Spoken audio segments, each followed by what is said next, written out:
Welcome back to the Real Coaching Podcast. I'm Joe Filliol, international triathlon coach based in the UK and Spain.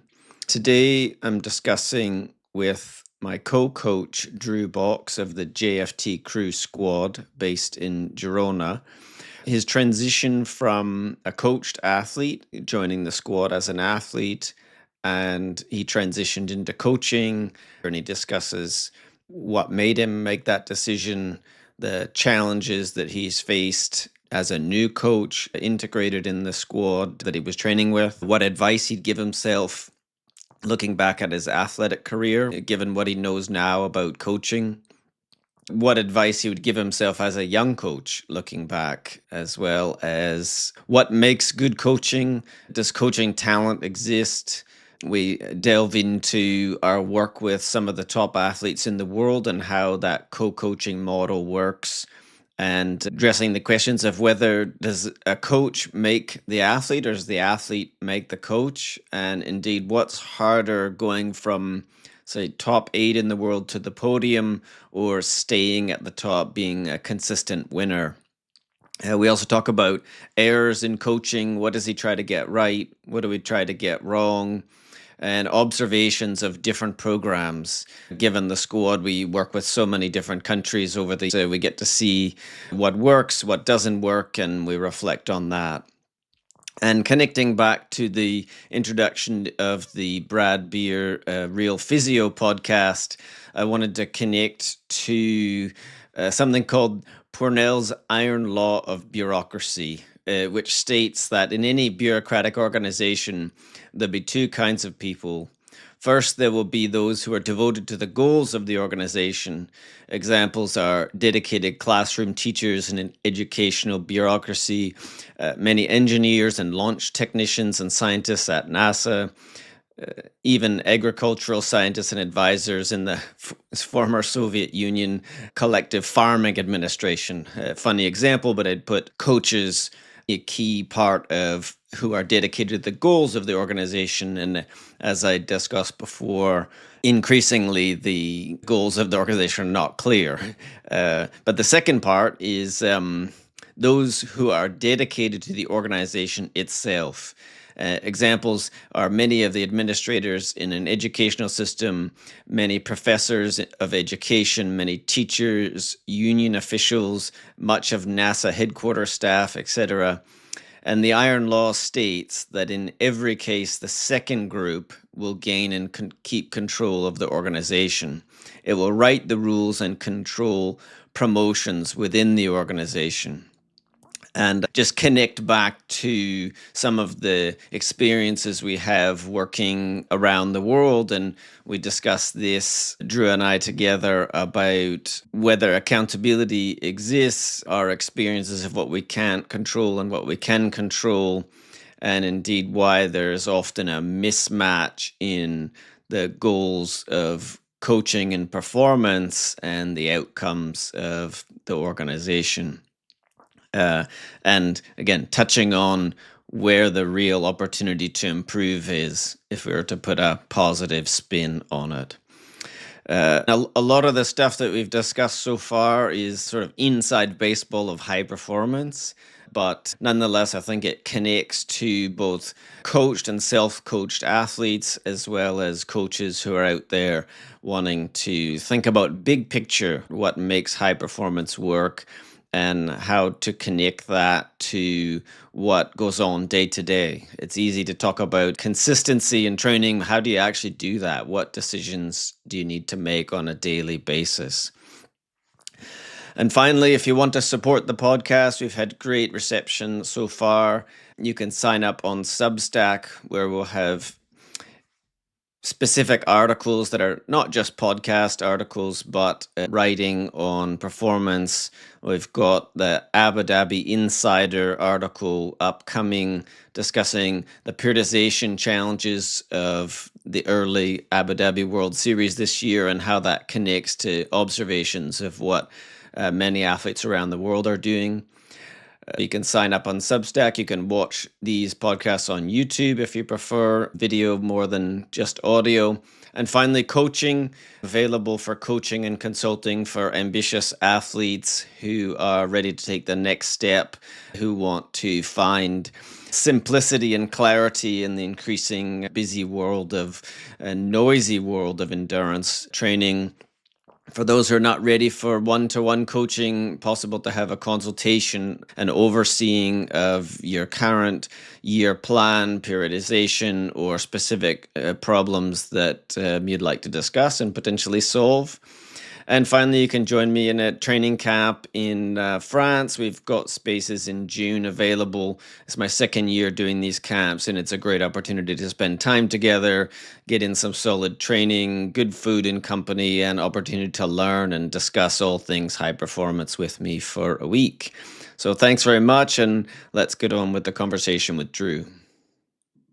I'm joined by my co-coach with our squad JFT crew, Drew Box, who is down in Girona.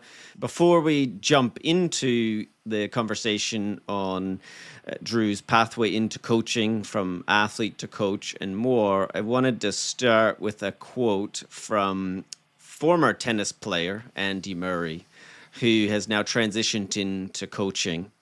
He says, it's been a bit more demanding than I was expecting.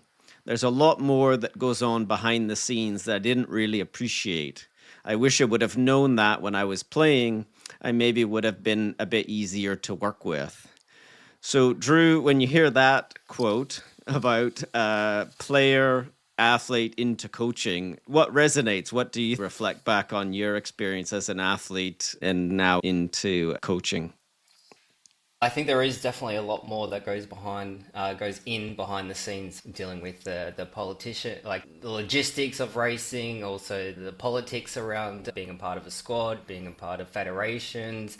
There's a lot more that goes on than you think about when you're actually an athlete. When you're an athlete, you just think about turning up to training, doing the sessions, then going home, recovering, and getting back out there the next day. So for me, I've learnt a lot over the last couple of years around this kind of part, and I think also from like the coaching education part side, there is a lot more details that goes into being a coach than just turning up, doing the sessions, or being on the pool deck, or going sitting in a car and following the sessions behind, watching what the athletes do. There's a lot more things around behind the scenes of things that is a lot of people don't talk about. I think that's some of the points that I've had to learn, and I'm still learning those points as well. We've seen recently a number of sort of high profile former athletes move into coaching. Javi Gomez Noya being one for Spain. A couple of our former athletes, Katie Zaferes with a new project with USAT. Non Stanford comes to mind. A few years out now from having been in the squad and at least a year into her role in Leeds. But equally, others will be discovering some of these things that were going on behind the scenes. But before we go any further, so your background, and I suppose starting with your athletic career, and we'll just trace that through how you got into the coaching side of things.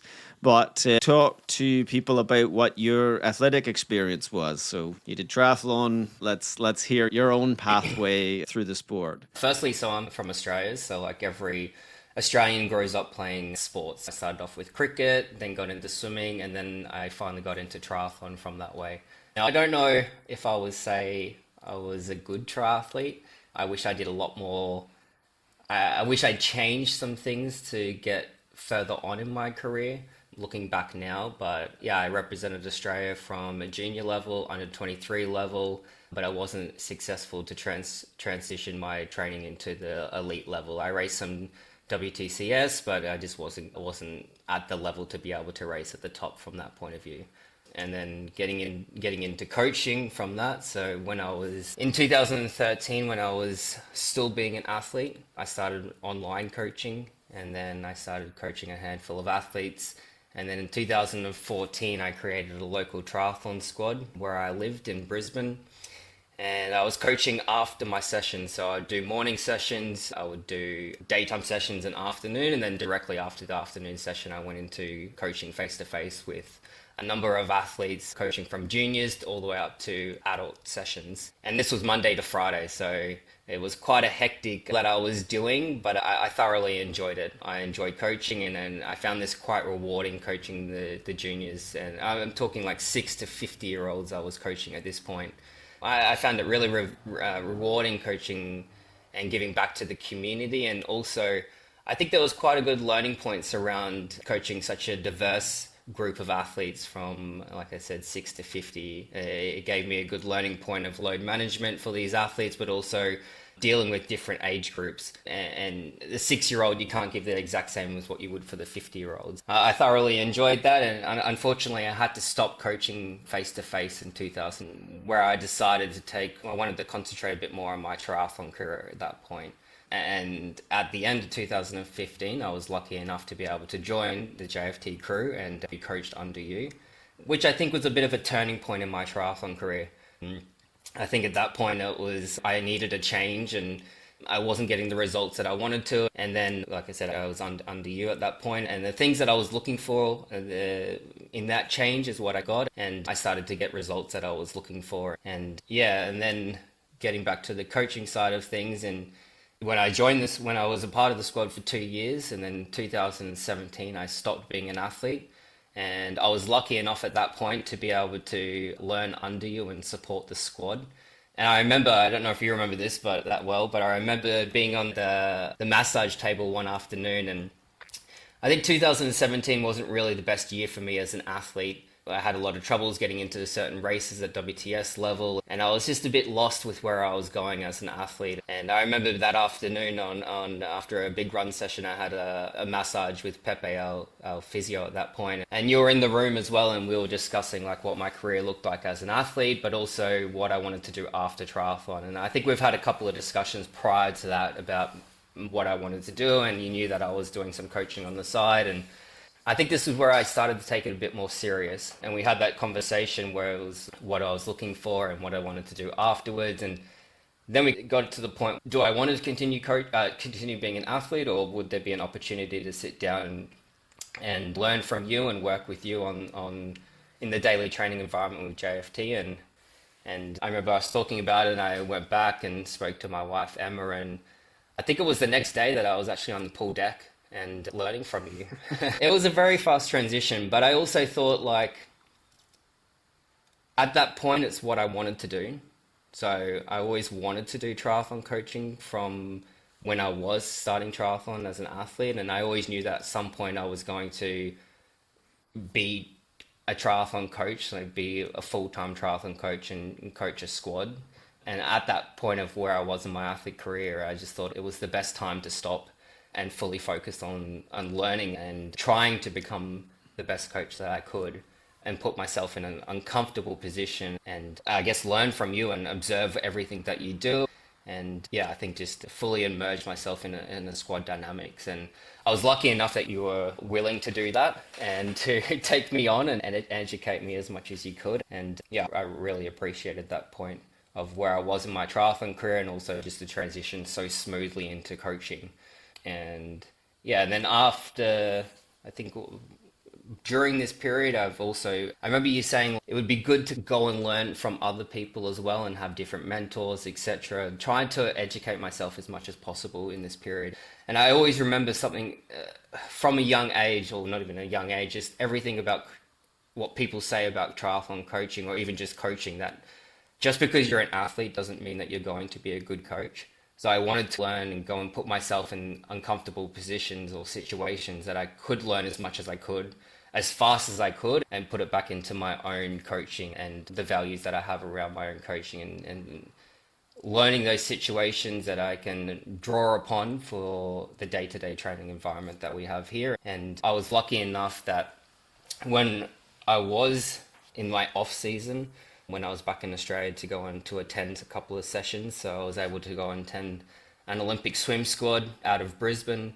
And I think that opened up my eyes quite a lot, like how they operated. Also, I learned as much as I could there. I had opportunities to work with biomechanists, sports scientists, testing, working with different coaches on the pool, and also just learning everything I could from them, different philosophies, and just learning the basics. Like I remember first time being on pool deck with the swim coach Lushy, and I think there was a lot of Olympic swimmers there, and we're in a 25-meter pool in Brisbane, and there was 7, 8 people in one lane, and you have to sit there timing, and you got to get everyone's time, and also ride it on the pool, ride it on a board. So for me, that was really jumping in the deep end. Like, yes, I did online coaching and some face-to-face coaching, but being in that environment where you had to 6 lanes across and you got to get every single time plus the next 6 athletes from that point onwards. So that was a really good learning point for me. And also during that period, I was also lucky enough to meet other coaches that were willing enough to share their experiences. I remember in 2018, we were on the Gold Coast for the grand final, and I was able to attend Paulo Sousa's session in the lead up to this World Championship on the Gold Coast. I remember going for some track sessions and just observing how he operated and communicated with athletes. And I think it's worthwhile for young coaches to put themselves in positions to learn from other people. And I think that's pretty much my whole career so far, as I've always gone and asked other coaches to observe what they do, or not think that I know everything, I need to learn. And yeah, I think I've been in a really good position to be able to have a good network around me that I can go and ask different people for their advice or how they operate it or how they do things, or if they look back now, what would they do differently? So I think that really helped my experiences. And also when I was transitioning from athlete to coach, I was also in the position that I was able to attend races and be around high performance coaching. And one thing that I really valued is, like, when we went to races, we had these debriefs with yourself and also Paulo, where it was just going out for a burger and we would just talk about the races and debrief and also just what we experienced in that part. And I think that was my probably one of my most memorable things about coaching so far, is just like the informal conversations that we have, and understanding how people like Paulo does have what he wants to do with these athletes, and then also being able to share his information back with me. So I think during this whole period, I've really been lucky enough to have a good network around me where people are willing to open up with their experiences and share. Yeah, I mean, it's been really nice from that point of view. There's some really good stuff that we can dig into. I often reflect the same. I would say it's luck per se, as putting yourself in the opportunity to be available for what comes your way. And as you said, you're in the right place I would say you were in the right place at the right time. Also, that you were willing to do that and take the risk, because when you're an athlete, everything is progressing in a direction.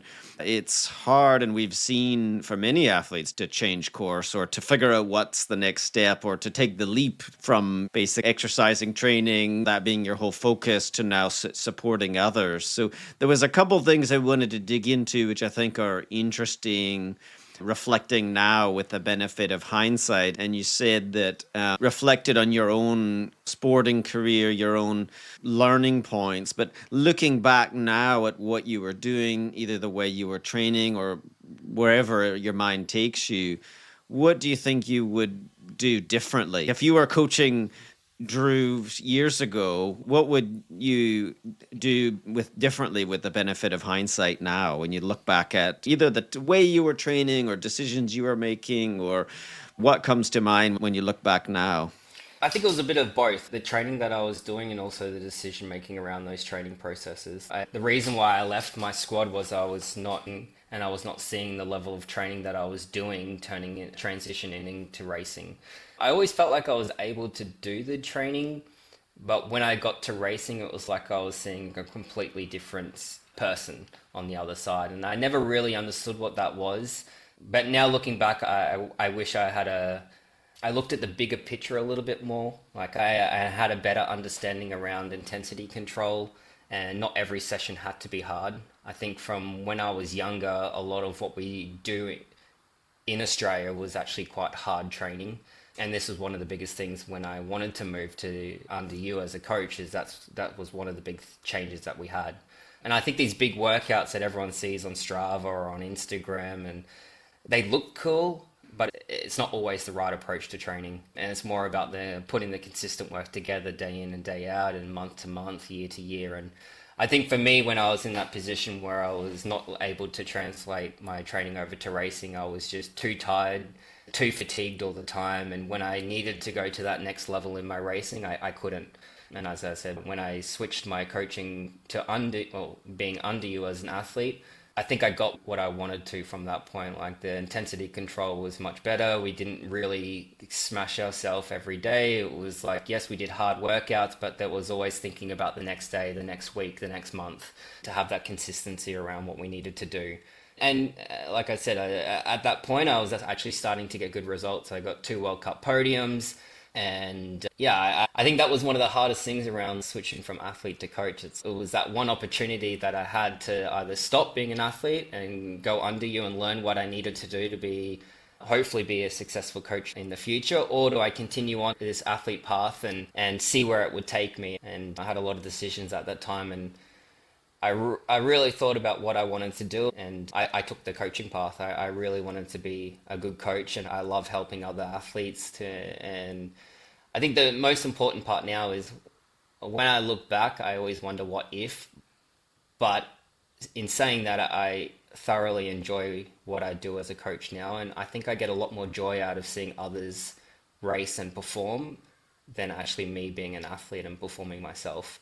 So in that way, I think I made the right decision at that time. From your own experience is something that we talk about all the time, isn't it? Of managing how hard to push in training. Some athletes that we see that either arrive at the squad having an experience similar to yours, where you were pushing really, you were a hard trainer, that the environment you were in was tough, which is probably going to work for some people.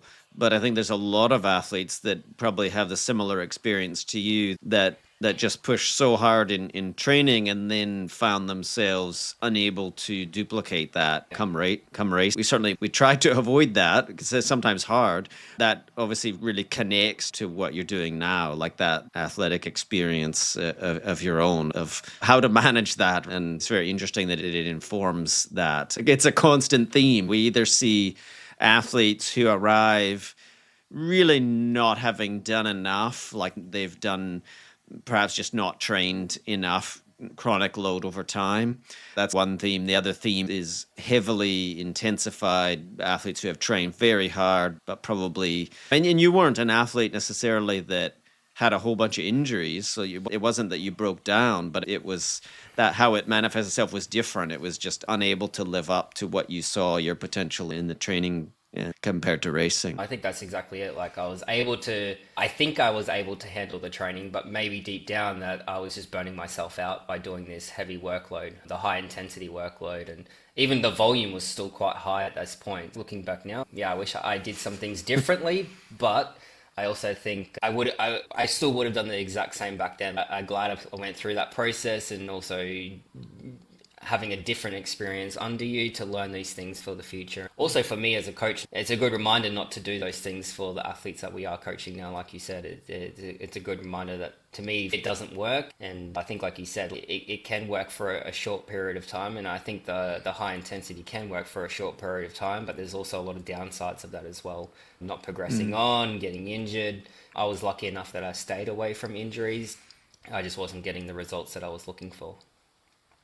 I certainly reflect. I think it's one of the challenges for Southern Hemisphere athletes who have opportunities to race in the Northern Hemisphere winter. So you can race in the Australian summer, for example, and it can lead itself to annual planning that ends up not that periodized because you're just racing frequently and therefore starting high intensity training earlier. There's a number of results, which is it's hard to break out of, isn't it? I mean, having worked with other Australians since then, having worked in Australia, it's a message that is not super well received and or difficult to find your way out of, because just look at the calendar. There's a whole bunch of races early on in the season every year, and the incentive is to go and race them. But then how do you also be good three, four, 5 months, 6 months later in the peak of the European season or the peak of the Northern Hemisphere season. Those were real challenges that both you experienced as an athlete, but also from a coaching point of view. We've seen a ton of that. I think you're 100% right. Even now, I work with some athletes in Australia, and they've got to be ready in March to perform for automatic selection for races. And it is difficult to say, well, we shouldn't really be ready in March because that's when they've got to be ready. I think it's looking at the bigger picture and trying to execute for future races. Like, I think it's important to have the big base part of training that you need to do in January, February, March, April, and then be able to race onwards from that. And I think unfortunately some people don't have the ability to do that based on where they live and what the race calendar is. Some of the challenges you had experienced with regards to race planning and race selection. I remember that the uncertainty that you had about whether you could get starts and in various levels of races. We've seen the swings and roundabouts of selection policies that have been out there, but I recall that was one of the challenges that we had to deal with. Was you had quite decent results, as you say, you reached the podium in World Cups, and it's not like there's not a ton of Australians doing that at the moment, and at the time there was more, not only yourself, but that uncertainty and managing the calendar was one of the challenges that we had to deal with. And that's a theme that we deal with now, isn't it, of like, how do we manage? We just had Abu Dhabi already in February. There's World Cup starting. The calendar can be very dense, and navigating that amongst all of the various selection policies and or just the options that are out there. It's not an easy thing to manage, is it? For the number of our athletes, even now we're thinking about that. And when you were saying before, again, reflecting on your experiences and also scaling forward now, how do we create this stability then that the athletes have a platform to perform from? Well, I definitely think race planning is getting more and more challenging. There's a lot more races out there these days. You've also got Super Tri that are also 4 races of the season or 5 races for the season that you need to schedule in if athletes are taking part in that. You've got French Grand Prix, you've got Bundesliga, so there's a lot more races that athletes can do. Also, if they want to take part in T100 or 70.3 races as well, that's also challenging to do. But I think it also comes back to having a big picture view. How do we successfully create a program for our athletes to be confident in what they're doing, but also deliver when they go to races? And I think that's more coming down to the confidence point, the confidence part now. We need our athletes to feel confident in what they're doing in training, but also confident in their racing ability, if that's from starting at a Continental Cup level, World Cup level, or a WTCS level. And I think that's what we tried to do. We tried to make sure that we build the program that our athletes do have success at any of the races, build confidence for future races as well. If we're looking at 1 year or 4 years down the path, especially going into LA, like, we need to build confidence for certain athletes that they keep getting points, keep getting what they're looking for, and having a bigger picture view rather than a short-term mindset. And it's challenging. Like, I think you said something around federations as well there. Like, some federations may want you to have your athletes ready to be able to race at a certain point, even if that's not good for their development. It's tricky. It's sometimes you have to give a bit of give a bit and take a bit, and also, even though you may not feel like that's appropriate for their level or where they need to go to, sometimes it's out of our control and we have to do planning. Yeah, I think that's part of the coaching skill, is being able to recognize what we can control, what we can't control, how much energy to put into things. And certainly that's the theme of a lot of behind the scenes discussion that we end up having, is the push and pull from external forces on athletes planning. We've sometimes, like your experience, you want to do races and you don't get the opportunity. Other times we see a push to do races that maybe our athletes aren't ready for, or it's not the right decision for them. And we have to balance that as well, both sides of those things. You said another interesting thing about confidence, and so much of an endurance training information that's out there, it's all physiology, it's testing, it's thresholds, it's all of this space. But I think you touch on the key thing, and I've said this before, but so much of effective coaching is actually about psychology and confidence. So maybe we could go down that rabbit hole of how do we do that? How do we create situations and points where we can build confidence? It seems like such an obvious thing. Athletes need to be confident to perform well, but on a day-to-day level, there's so many opportunities where the confidence can go down or can be going lower through various challenges and equally going up. What are your thoughts on that? What comes to mind when you think of like how do we create situations that build athletes' confidence? I think in training, like that comes down to us, like building the program, building the sessions that are achievable. If you build unachievable sessions, then you're not going to help anyone's confidence. If they want to go out there and run a certain pace or hit a certain time and it's unachievable, then of course the confidence is going to go down. So I think firstly, knowing the athlete and building a really good relationship around them to be able to know what you're trying to get from that session. But for us to build sessions that are achievable for all of our athletes to meet, to continue to do week to week training, month to month, year to year, to continue to build on that confidence. And then I think around racing is it's about building a structure around where we think our athletes are currently at and what level they're currently at to be able to race. And at the moment, we have a variety of athletes racing from Continental Cup level to a WTCS level. And it is challenging sometimes to find out what is the best way of putting a structure together. But I think it also, like we said, keeps coming back to confidence. Maybe it might be instead of racing a WTS level, might be coming back down to a World Cup level. Try to put them in a position where they feel comfortable but also successful, and that might be certain aspects of the race, like leading the swim, being comfortable on the bike to be able to take turns, being able to push the run, and getting closer to that podium. And I think when with the successful results and confidence is continuing to build from there, and then once you got that, maybe you might step up back up to the level that you were, and then bring that confidence up there to be able to execute the things that you were trying to do at the level before. Now, I think that goes to a lot of what we tried to do. It's build confidence in training, put a structure in place that we can continue to build those confidence and get results. Again, if you get the results that you're after and you feel good about it, you're going to have the confidence moving forward.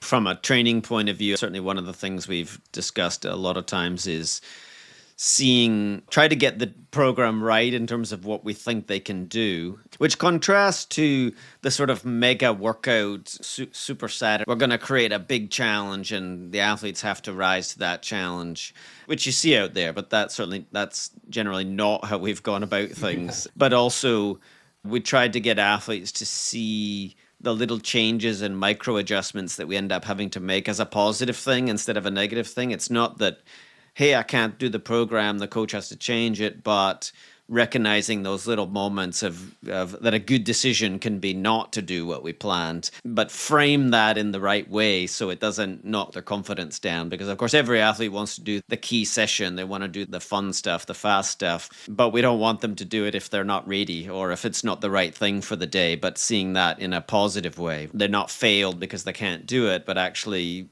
good thing that we recognized that we didn't push through this because we know where that can lead. I think if you have the long term mindset, that also helps rather than just thinking that I need to do this big session today because it's so important.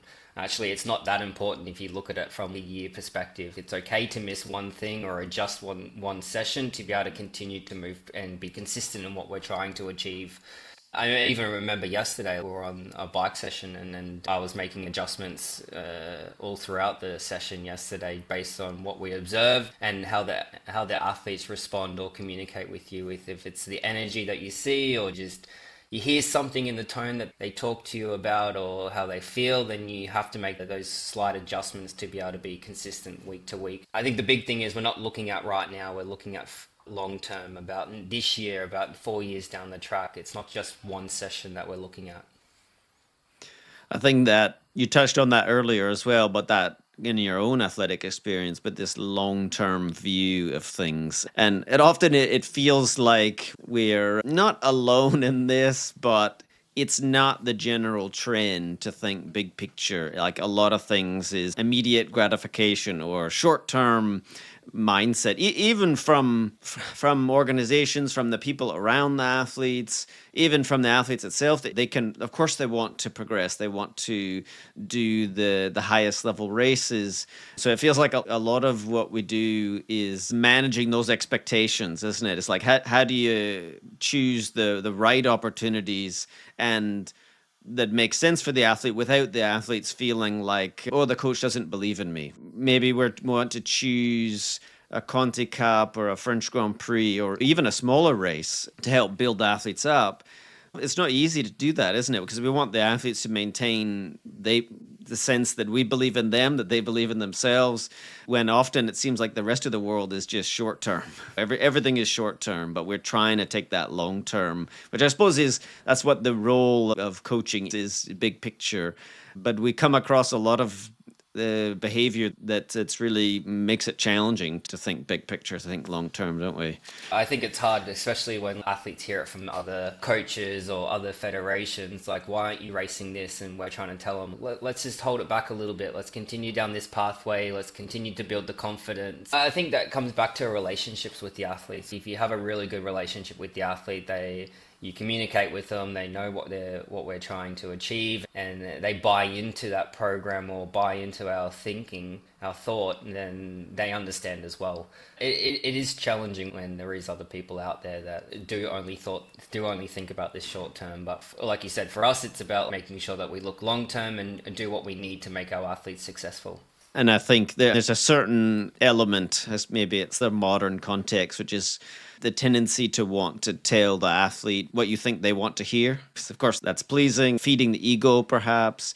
But then that's something we've got to try to avoid doing, the proverbial blowing smoke up the behind of the athletes, which so many do, and which can serve certain people in the short term, but in the long term, I think we don't want to let the athletes down because we've not kept that 10,000-foot view that coaching is often about, or at least effective coaching is about that. But maybe we can move on a little bit because it does make me think, what is good coaching look like? And I would go into if there's such a thing as coaching talent, but certainly when you look back on your early days in this transition, I suppose you had the benefit of already being integrated in the squad as an athlete. You knew the methodology, at least as it was delivered to you, not necessarily behind the scenes methodology of why.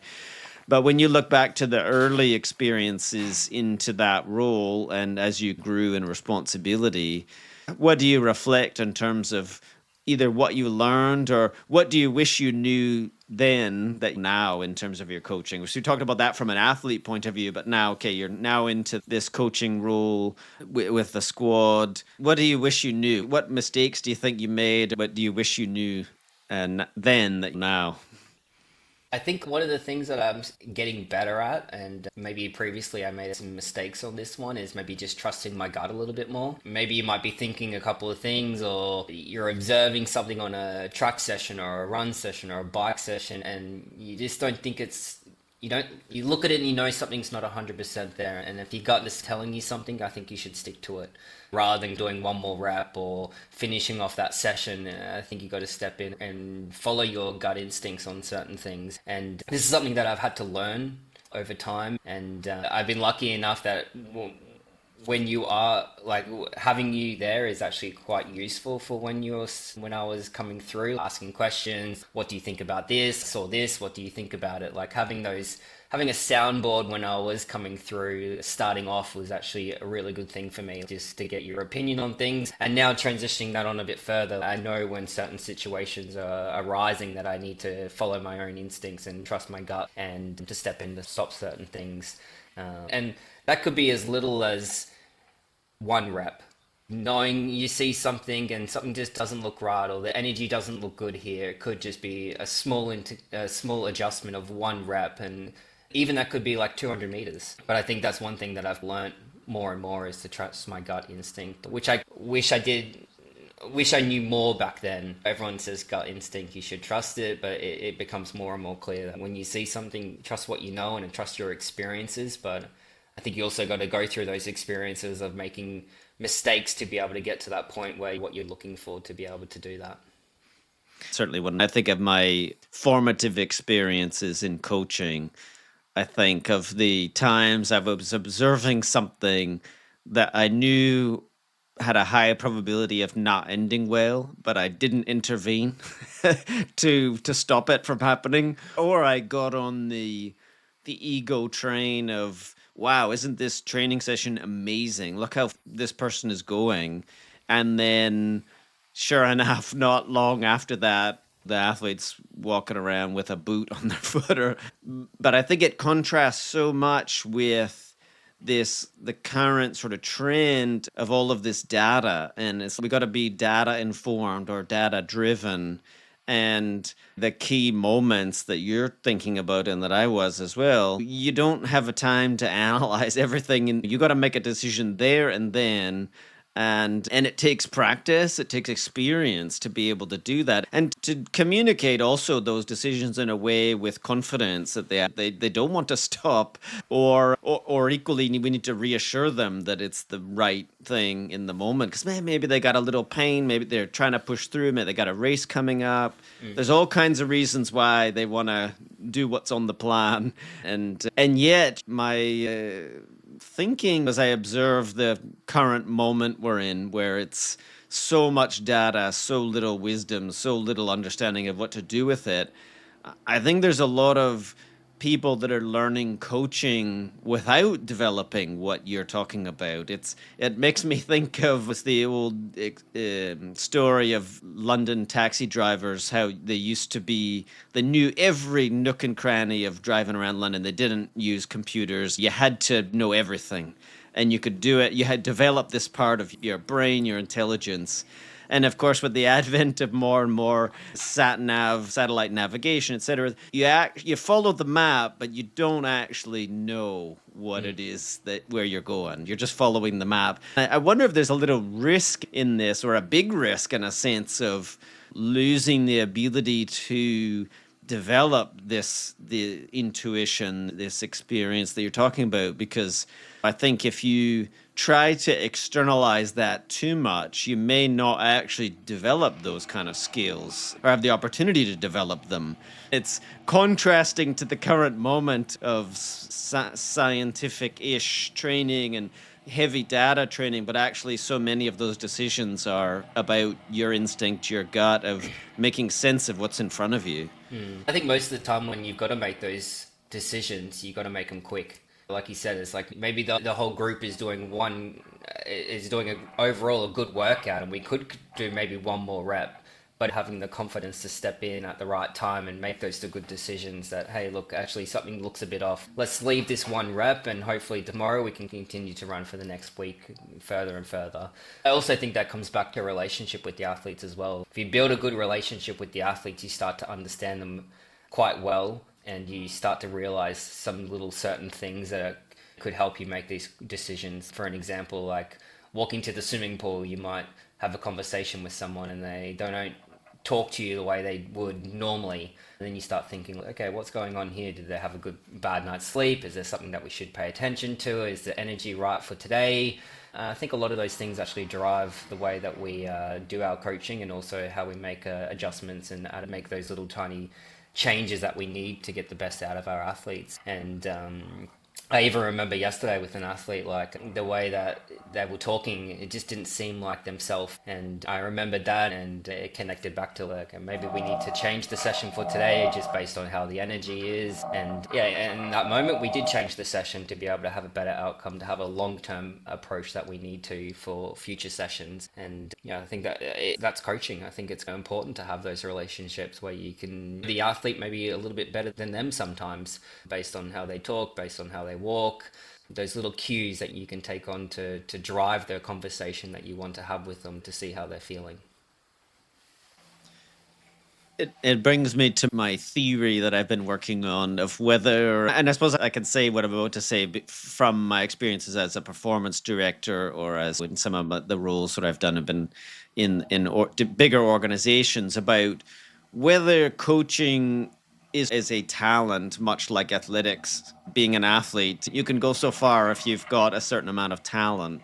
And probably where I've landed is that actually is does require a certain innate sort of talent, and of course you can develop it. And I think what you've discussed is also the right mentality in terms of constantly thinking about how do you get better, how do you learn more, how do you reflect on your experience. And you had some of those characteristics already and early on, and now you've developed them more. And I recall speaking with Katie's Affairs recently, who was going into her transition into coaching, and she was asking all the right questions. I think she had an appropriate level of self-doubt, which is important, because I think the examples of coaching where I think things can go the wrong way is overconfidence, or thinking that I've got this figured out now. What is your perception of coaching as a talent? What do you think when you hear that? Is there something innate that certain people have, or how much I don't know if it's a nature versus nurture thing. It's always a combination of both.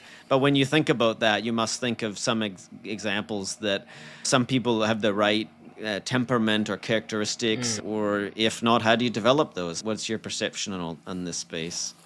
I think definitely the right characteristics. I think the personality, like that really comes about. Are you able to communicate what you need to the athletes? Are you able to almost change the way that you think for certain athletes to be able to put them in the right mindset to also be able to get what you want from them? Obviously, not every athlete is the same. You may have to communicate a certain way for one athlete, but also change to communicate to another athlete.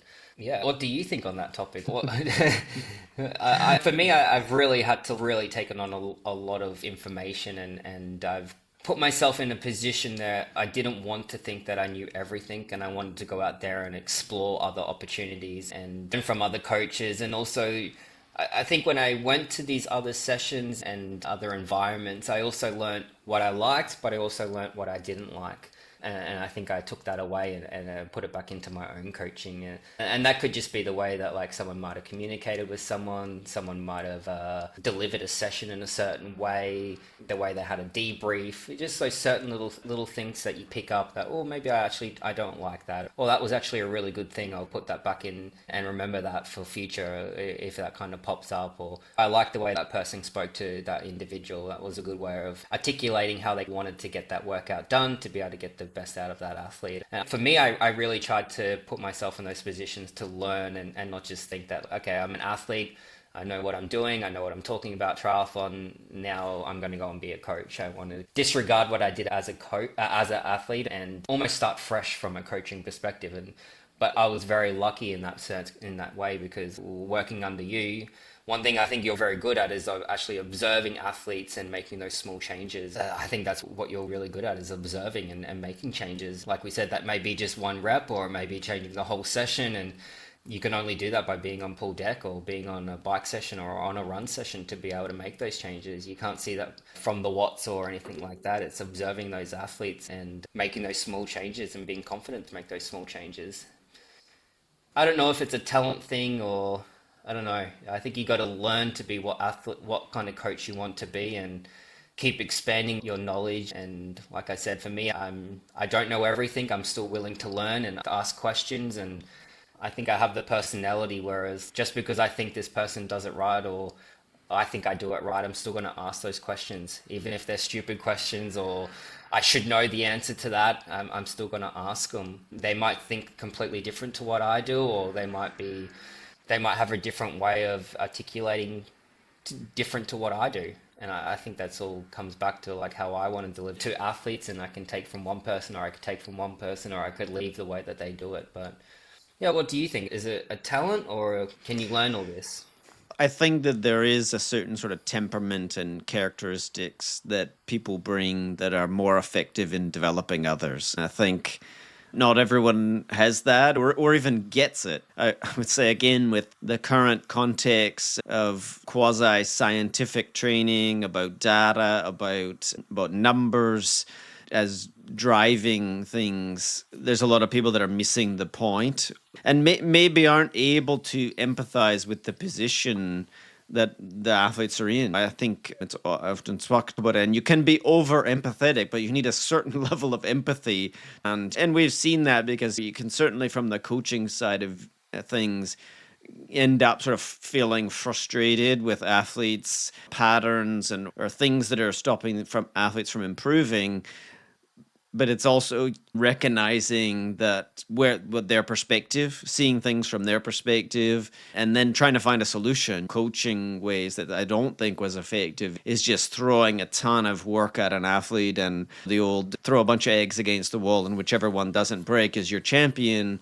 Triathlon, I think, is not a big enough sport for that approach to be effective. I don't think it's also ethical, really. We don't want half of our group to be broken just so one can be successful. However, there are some that have taken that approach, or certainly, I think some coaches that have had very good experiences and maybe good opportunities to learn, but have struggled then to put that into practice. It's one thing to observe what others are doing, and now there's so much information out there. You can follow what anyone's doing, but actually implementing those things and understanding the nuance of implementation, it's actually tricky and it requires experience and practice in that short term versus long term. I think a lot of people assume that they want to be coaching top athletes or coaching athletes that are at the sharp end of the sport. They want to be doing it now. They don't want to be, oh, I got to put my 5, 10, 15, 20 years of experience in, and they don't recognize what they don't know yet. So equally short-term versus long-term in coaching is a thing and in wider society as well. But it makes probably a good transition to the opportunities to learn. I've certainly reflected probably the biggest learning experience in the early part of my career. The first half was from athletes. I wasn't necessarily have super close relationships with coaches, but I've said before I learned a ton from Simon Whitfield after he won in Sydney. The opportunity to be around him and learn and be challenged by him as an athlete, and we've certainly been challenged by many other athletes. But that's been a unique feature also of your experience, I think, is having the opportunity to work with really some of the best athletes in the world in the moment and being challenged by them. And it makes you think, how do you reflect on the opportunity you observed Mario Mola go from as a training partner, but then supporting in coaching to be multiple world champion, or Katie Zaferes winning her world title, Vincent Louis winning his world title, athletes on the podium at World Series. I can make a reasonable argument that you've experienced and been part of more success than I would say any other active Australian coach. I don't know if you consider yourself Australian in that sense, but certainly you've had the opportunity to be part of the process of so many of those athletes. I think that was also relatively unique, and you put yourself in that position. But equally, those people challenge you. How do you reflect on some of those challenges? I think I'll frame it in this way. A lot of people think, if only I had the opportunity to work with so-and-so top athletes. They think recruitment is the issue. And well, there's certainly a part of that. If you don't have top talent in front of you, you can't turn somebody that's not genetically gifted into a champion. Equally, it's not easy, is it? Think of all the challenges that we face. And I guess you could frame it like this as a common preposition is, do the athletes make the coach, or does the coach make the athlete? What do you think when you hear that? Does the athlete make the coach, or does the coach make the athlete? It's always something in the middle, isn't it? I think a coach can definitely put a great athlete in a bad situation, in the sense that they might overdo the training way too much, way too hard, and then cause injury. Yeah, I don't know about this one. Like, I think it's a bit of both. You've worked Well, with multiple athletes in this kind of frame. Like you said, you've had athletes that you've got from top ten to a podium, but you've also had athletes that have been consistently at the top end of racing. So you've seen either side of those two things. What do you think it is? Do you think it's the coach that makes the athlete, or the athlete that makes the coach? I think as coaches, we have to back ourselves to make a difference. If you believe that athletes make the coach, then you have to ask yourself, what's coaching for? What's the purpose? Do we make a difference? And sometimes some people know the answer is no, they're not making a difference. There's certainly coaches could find themselves in a fortunate situation that a super talented athlete comes knocking on their door and when away they go, and you could look brilliant as a coach as if you find the right athlete. I still think you have to do the right things though. You still got to make those right decisions on those critical moments to be able to get that good athlete to be able to continue on with still being good. And I think if you make those bad decisions or do the things that you necessarily need to, it could go backwards. I think you can make a very successful athlete not so successful if you overtrain, etc. But it obviously it depends also the breadth of experience. And I think that the test of coaching is to make different athletes or support different athletes to perform better and improve. So I think that's where you can be fortunate that you get a very talented athlete knocking on your door and you can support them to get better. And I think it shows also that it's difficult to unpick why people can be successful. It can be despite what they're doing. There's certainly some we see athletes performing at a high level despite some of the chaos that's around them, either from their training environment or often within. They could be from a country that doesn't have a highly developed program and that brings a bit of chaos around athletes when they go to events or with their policies. And yet athletes still perform well. And then you can necessarily you can attribute that to what the country is doing, but it may be despite what the country is doing. So there's a bit of that.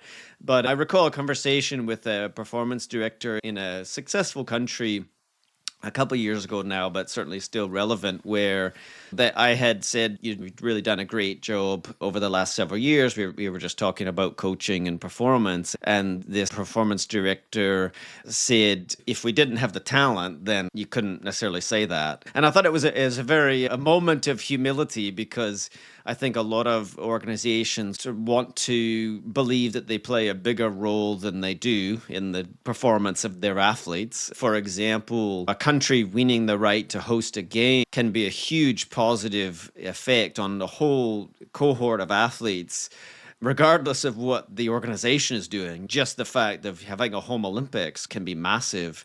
It's not always. We've seen in some cases not much uplift, but often it comes with more funding, more resources, more opportunities, which may or may not have anything to do with the quality of athlete development or talent ID or coaching or anything.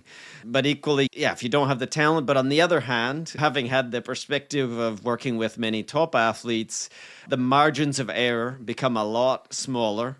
I think if you work with a top athlete who is used to being on winning or on the podium, um, being slightly off is very obvious and public. One thing, if you're in regularly around the top 10, it's not that noticeable if you're 8th or 11th or 12th or you're in the range. But if you're used to winning and now you're off the podium, that something has gone wrong, hasn't it? There's a lot more to that of keeping an athlete performing well over time and opportunity to make mistakes. Does the athlete continue to get better? Do they actually, it is possible to take a talented athlete, as you said, and make them worse as a coach, whether either changing the process or doing too much. It's the classic of a mistake, I think, with a coach with a talented athlete is not recognizing how responsive many of them are to training very talented athletes, and then just pushing them too hard, because it just seems like it's amazing how much they can do. Like a lot of the mistakes, it sneaks up on you. Where the segue to this question, or the connecting question asked by an athlete, was what's harder, going from top 8 in the world to the podium or winning, or staying at the top and continue to win? And I suppose it's very connected to the last question, but what do you think when you hear that? Easier to go from top 8 to the top, or staying at the top? I think staying at the top would be mine. Staying at the top requires the athlete to maintain focus, form through the whole period of time. And it might be 1 year, it might be 2 years. It's very hard to be multiple world champions. It's hard to be a world champion these days. I think in ITU, the hard thing is there's a lot of things that we need to avoid. We need to avoid injuries. We need to avoid sicknesses, unlucky situations in racing, crashes. If it's going to be wet on the course, if you crash out or on the course, the hard thing is if you crash out in one race, it could affect the whole season. Or you could be leading into the world championships on the last race in a good position to be a world champion and then get sick the morning of the race, and then you don't end up racing to where you need to be to secure that world championship, and then you find yourself in the top 10 overall. I think it's also hard to keep the same mindset for multiple seasons, dealing with the pressure and expectations of winning. That's also very hard to do. Yeah, I think being consistently on the podium and staying at the top is the hardest. What do you think? That's where I would land as well. I think on that progression from top eight to podium, you don't have quite the burden of expectations that come later. Your life potentially is simpler because you're just on a progression. I think also if you're getting within the top eight, then you're progressing towards the podium anyway. So I think that's the next step is to go to the podium. But from going from fourth to actually winning a race, it, you have to make sure you make the right decisions in the right moments in those races to be able to do that, to back yourself fully, to be able to deal with all those pressures that come with winning.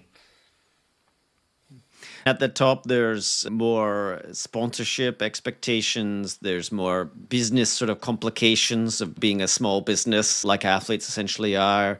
There's more personal expectation that you have to make the race happen. If you're going to continue to win, you cannot be a passenger in the whatever happens. You have to have multiple ways to be successful on good days and bad. And it's one of the reasons I like the concept of the World Series.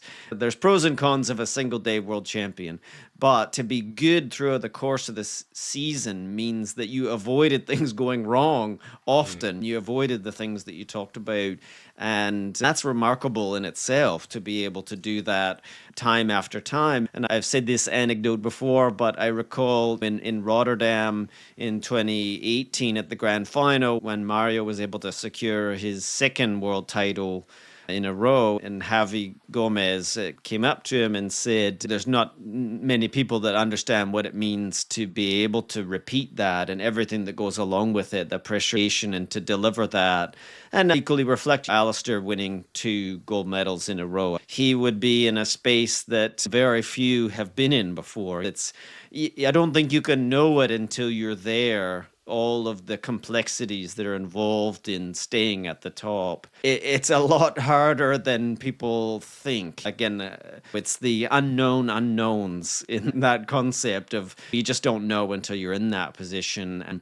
And therefore, I think it's harder to stay there. There's a certain confidence that can come from continuing to win that is an asset. It's something in an athlete's pocket, but equally, life is a lot more complicated. When you're the 2 Olympic champions from Paris, we've seen the amount of opportunities and different things that they've had presented to them, either from media stuff or fashion shows or different opportunities, going to the unveiling of tracks with your name on it. And this is a lot different than just doing your training without much scrutiny and just doing the work. So it's challenging, and I think it's harder than people think.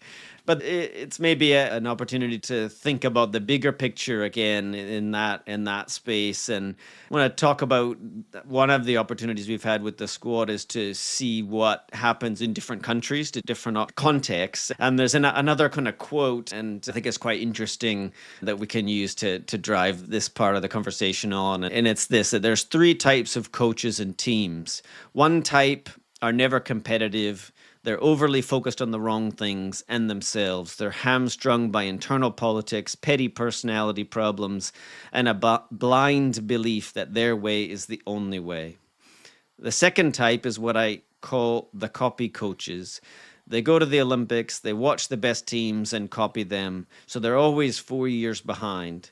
Same with football and professional sports. Copy coaches watch what the best do, copy it, and as a result, they're always behind. Copying kills, so goes the quote. The third type win because they're not afraid to be different, to try new ideas, to be bold in their decisions. And doing so, not only do they win, but they change the sport as a result of their coaching. So I can't remember the attribution at the moment of this, but and obviously I think this is framed at team sports, but it does make me think about of things we've observed is one how some of the organizations and countries or programs just struggle to get out of their own way. They struggle to get beyond their sort of internal politics and problems as a result. There's others that, and we've noticed this, and certainly most recently, I suppose it's a way of learning from what others are doing, but perhaps not always understanding the context. So this is the sort of the copy what others are doing. And perhaps not always understanding it. There's a lot of people I think that are trying to grasp hold of sort of the Norwegian method, for example, perhaps without really grasping it or understanding it, and therefore may end up behind, or they're gonna learn as the pros and cons. The last category, it doesn't entirely resonate with me because I think trying not being afraid to be different, I might contrast that with trying to be different is sometimes a problem that creates its own problems. Trying new ideas, sometimes good, but also can be problematic. Getting distracted by shiny new things and new tech or whatever. Being bold in their decisions, I think that's good. Being decisive, being able to make quick decisions. Changing the sport, maybe a bit overrated, but I like this theme here of different categories because, again, we've seen, and I've said this elsewhere, but the good, bad, and the ugly, and a lot of ugly, some good, some not so good. But maybe it's worth just reflecting on different countries and different interfaces that we've had to make over the years. What do you think? Is there a common thread of countries or programs in the background that have been successful? When we think of the best cases or the best support that we've got, what comes to mind? Either from this quote or what has been the best examples that we've experienced, do you think? I think this is actually a really good question for you first. Why I think Yeah. this is a good question is you've also seen from a high performance director, you've also been a coach of a lot of different federations, and you've also been on the private side of a lot of athletes that are from different federations. Within the squad, we've had how many athletes come from so many different countries? Like we've had South Africa, we've had France, we've had Belgium, Australia, America, Spain, British. I think you've seen all of it, but also you've seen the other side of it is like actually working with inside the federation. So I'll put this one back on you, and then I'll come in. But I think you've had a really good view over it all, not just from a coaching side, but as a staff from a federation point of view. Yeah. I think the positive spin I can put on it is it's a huge opportunity to get things right and better. Like it's a huge opportunity for improvement. This is a space where, you know, I can think of a lot of areas where I felt we've not got the support that the athlete needed to perform their best. That come to mind. Like I've often had used this sort of paradigm. A federation or program can be a plus one, a zero, or a minus one. A plus one is a federation or organization that really does add positive value. They help the athlete improve. And in our context, that's listening to what we think the athlete should do and need and keeping the athlete at the center. It's providing simple and uncomplicated support for the athlete and really investing in what the athletes are doing. And that's rare. It's not the most common. No, it's not the most common. I think like we just named a whole heap of federations there, and I don't know if there is a federation that is doing everything well. If they're supporting the athlete at race day, within the training program, from a coaching perspective, are they asking what we think we need to get that athlete to where we want it to be? How can they best help the athlete? I don't know if there is a federation out there that's doing the A plus, the what do you call it? The one, the It, plus it one. totally, it's hard. And there's a lot of turnover in federations. Friend of the podcast, Paulo Souza, has this expression: "Time is a flat circle," which just the same things come around. The same, sometimes bad ideas just can keep coming back to life. And the whole centralization, decentralization push keeps coming. It swings and roundabouts with this. Sometimes it feels like the athletes are punished for looking for solutions outside of their federations. Sometimes they're celebrated and supported really well. Yeah. It's more often not, it's more often the former than the latter. It's more often that, of course, countries they want to be able to influence performance and therefore make big investments into their programs. They can hire a lot of people. They can get a very heavy structure, and then find that the athletes don't feel that those are the right solutions for them. And then you get into this situation where, of course, they want to justify the existence of these programs despite the athletes voting with their feet. And this creates a conflict that becomes not athlete-centered. It becomes administrative-driven. And it's a problem of the Olympic movement is so much is government money. And I think the evolution of what it means to be an Olympic program has changed over time. I think there's not so much accountability. You think there's accountability in high performance, but in practice, if you look at where there has been performances or lack of performances, you don't necessarily see a real accountability when there certainly athletes feel it. You don't perform, you lose your funding. I think the coaches that are there in the daily environment, putting everything into those athletes feel it. I think the ones that I don't, going off topic, but there's multiple times that we've been at races and with a big group, it's hard to feel like that everything went well that day. You could win a race and you could have one athlete or two athletes on the podium, but you could also have other athletes that don't perform. And it swings that day wasn't in the end, it's not as what you think it should be. It's actually the ones that underperform that you feel yourself more pulled towards. And even though you got really good results up here, it's overall that day was okay. It wasn't like we're going out partying or celebrating those successes because those other ones are part of the squad. Like we didn't get them to where we thought we should be. And That how many times have we been in that position where we've been at races and yeah, we've had people winning and then other people that didn't get exactly what they expected. Multiple races we've been there. And it's hard. It is really hard. You want everyone to perform.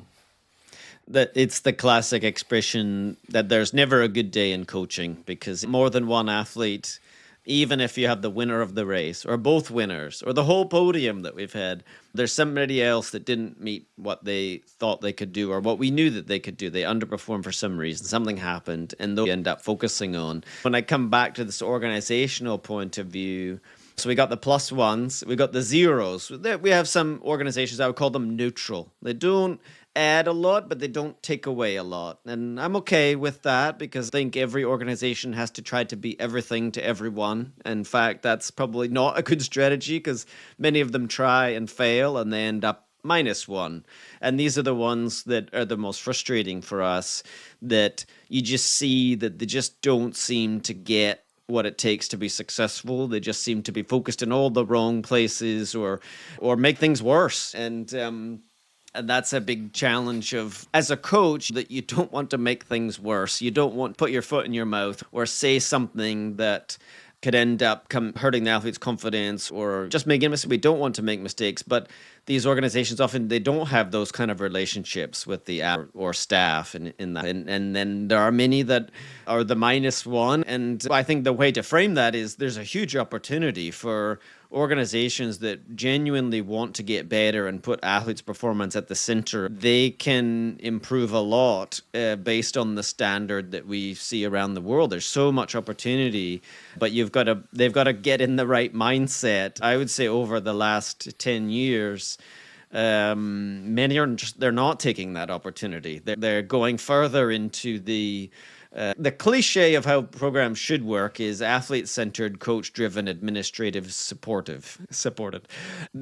How many are administrative-centered, administrative-driven, and supporting themselves, and quite far away from performance. And on one hand, I understand how that happens, having been involved, and you just see that certainly having worked in a number of contexts, the internal dialogue is just so it drifts away from performance so easily into other areas that's just not necessary. That's not part of what I would thought the core mission. I suppose this is one of my big learnings is the core mission is not what I assumed it is in these kind of organizations. I would say they become self-sustaining. The goal of many of these organizations is supporting themselves first. It's a downer from a coach point of view. You think it's not really why a lot of people got into sport or why people got into high performance was to feel part of the athlete's performance, to support the athletes to achieve amazing things. I think you would think that's why we would be doing this business, and yet in many cases that's not what we see happening. Or that, again, there's a huge opportunity for organizations that want to improve. There's a lot of low-hanging fruit out ready to be picked that remains on the trees. One of my favorite Drew expressions was the when things are in the too hard box. Maybe you could describe what the too hard box is, how you see that. I think it's a little box to the side that it's too hard to do, so you put it in the box and you continue on. Forget You forget about it. There's been in many situations where we've been up in the lead up to a major event and things are going really well in our own environment, and then we've had athletes go into other environments, federation environments, and then it all fall apart. I agree with you. There is a lot of low-hanging fruits that are actually simple, and the real part of it is just making sure the athletes arrive to race day in the same form as they came in out of their own environments to perform to the best they can. If that's making sure they have the food on time, they have their own bedroom, or if it's making sure that the environment that they're in is everyone's healthy, everyone's doing the right things, no one in that environment is sick. It's little things like illnesses, making sure that they can set off a group. Like if one person gets sick, everyone gets sick these days, and that also impacts racing. So, yeah, I definitely agree that there is a lot of low-hanging fruit, and sometimes it might be the easiest thing, sometimes it might be a big thing that needs to change, but I agree, not one federation is doing everything the right way to help their athletes, I would say. And big picture stuff as well. I know it's hard for many of these organizations to think beyond one Olympic cycle because many of them it's just that's not the incentives. A lot of the time we just have to shake our head at policies that just are blocking the athletes from taking the steps they need to. Much like I reflect on your own career, bring it back to the beginning of like you were performing at the level that was being asked of you, but the policies were stopping you from taking the next step. And we see a lot of that as well, a lot of short-term thinking and not that it's not doing the right thing for the athletes. I think we're not going to fix that, but it's certainly one of the challenges of working in the private space is, again, what we can control, how much energy to put into some of this stuff. How do we focus on what is actually going to help the athletes, and also not ending up in a negative space where we're just moaning about other people that we can't control and or influence. And we certainly probably could think of some examples where it's easy to fall into that space, and we try not to do that. One of the questions we had recently was advice for a young coach who wants to succeed and make a difference. And hopefully people have taken some of what you've discussed today, what we've discussed. And I share this message from Stu McMillan, who is a athletics coach. And it's a really good message. I've shared it before, but I share it again here because I think it's just such a good message for young coaches who want to succeed and make a difference. Point one is work your ass off and then work your ass off some more, which I think to me is really about paying your dues over the long term, taking a long view and just keep working. Number two is create something that people want to be a part of, which resonates as far as our squad, but also if you think of why squads like ours have been successful, people choose to be part of them. And this is maybe a lesson for some other organizations and federations to create something that people genuinely want to be a part of, and that you're not having to coerce them with funding to be a part of, or spending time building something that people just don't want. They've not said that. Number three was find a mentor or mentors and do what you have to do to spend time with them. So that's certainly one of the things that fell into place with you, but I think also is a reminder for any young coach. And it's not easy because there's not a lot of opportunities out there in this space, but you have to figure out a way to have some face time and learn that way. It's the fastest way to learn. Point four, take charge of your own coaching education. I think, you've talked about that. That's certainly my view on things as well, but you can't wait or rely on these levels that are provided by federations. They just don't do what you need to become successful as a coach. It's not from the traditional levels, but you've got to find other ways to drive your own education. Don't wait for somebody else to do it for you. Point five was develop your own methodology and let it evolve. And we've talked about some of that today. And again, it's not about just copying what other people are doing, but developing and thinking about your own way that you can implement it. And then that will change and evolve over time with experience. Number six is when it comes to your methodology or systems, deal in facts, not guesses, hopes, or assumptions. And that can be as simple as are you getting the results based on what you're doing, but also intelligent ways of using information, using data, and using what's in front of you and not blowing smoke up your own behind as well. Number seven is respect tradition and those who came before you, but stay current and relevant. And I think this is a really good one because a lot of people are very good at staying current and relevant, but not seeing and understanding the development that went in before. Because I think there's a lot to be learned about methodology that stood the test of time and why people arrived at that. Number eight, when things go wrong, look at yourself and your program first before you start blaming the athlete. And certainly this is I know it's part and parcel of how you look at things, how I do, but we often see others getting it reversed. They're blaming the athlete first. The athlete didn't do this or that. And certainly our mentality has been the athlete might have made the wrong decision in this moment, but what could we have done to support make the right decision, right? That's the way to think about it. Number nine, this is the key one, is don't bitch when you realize nobody gives a shit about whether you have produced something or not.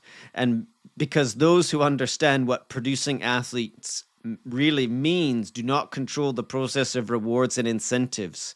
Enjoy your hard-earned results and the chance to live a life among great people. That may have to be enough.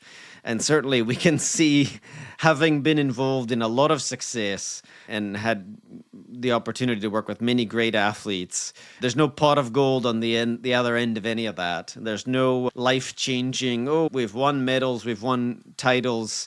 There's no reward. However, of course, and I saw Alistair did an interview on the High Performance podcast recently when he talks about whether it was worth it, quote unquote, worth it winning his 2 gold medals. And he, again, it becomes like a cliche, but it is really about enjoying the process because that's what you're going to end up having and remembering.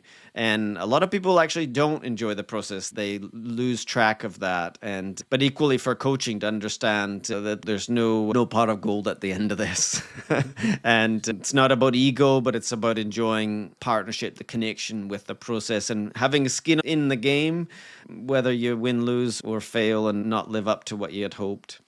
And the final one is put your signature on everything you do, which I think is also good because it's like personalizing what your approach is as a coach. And it's, again, not about just copying what somebody else is doing, but having your own take on things based on your context, what's different about the way that you're working. So I'll see if I can find the link to this from Stu McMillan, but an absolute classic for young coaches who want to succeed. Much harder to put that into practice, but you have done your best so far in your career. So really enjoyed this conversation, Drew. If people want to follow your work, it's out there on the socials, on Instagram, following what the squad is doing. We'll link to that so people can follow along. I think we covered what we wanted to for today, and it's always nice we talk about this every single day pretty much over text message or on our weekly catch-ups. This is just what we normally talk about, so I think it's nice to put it out there for others to listen. And yeah, I hope we can do some more. I really enjoyed reflecting together. So you don't always talk about some of the bigger picture stuff, the history, and I'm sure there's a lot more we could have covered. But a number of people comment, coaches, I think is probably a big audience, as well as I think anytime we're talking coaching, I think there's something for athletes to take away who are in those moments when we're reflecting back or thinking about how what we're talking about could apply to what context they're in now and how they can make better decisions and support their performance. For people that found this valuable, leave comments, send a message, and support more real coaching podcasts to come out in the future. Thanks very much. All right, thanks for having me. So that was a great conversation with Drew Box, and hopefully you took away something both from an athlete point of view or a coaching point of view, and certainly our reflections on a high level working with so many great athletes. If you want to support this podcast, subscribe on Substack, watch on YouTube, and make sure you resubscribed if you were subscribed some years ago. And now that we're back, send us questions, comments that we can use for future episodes. We're going to have Q&As, and we'll use that for future driving the content that we have here. Thanks very much.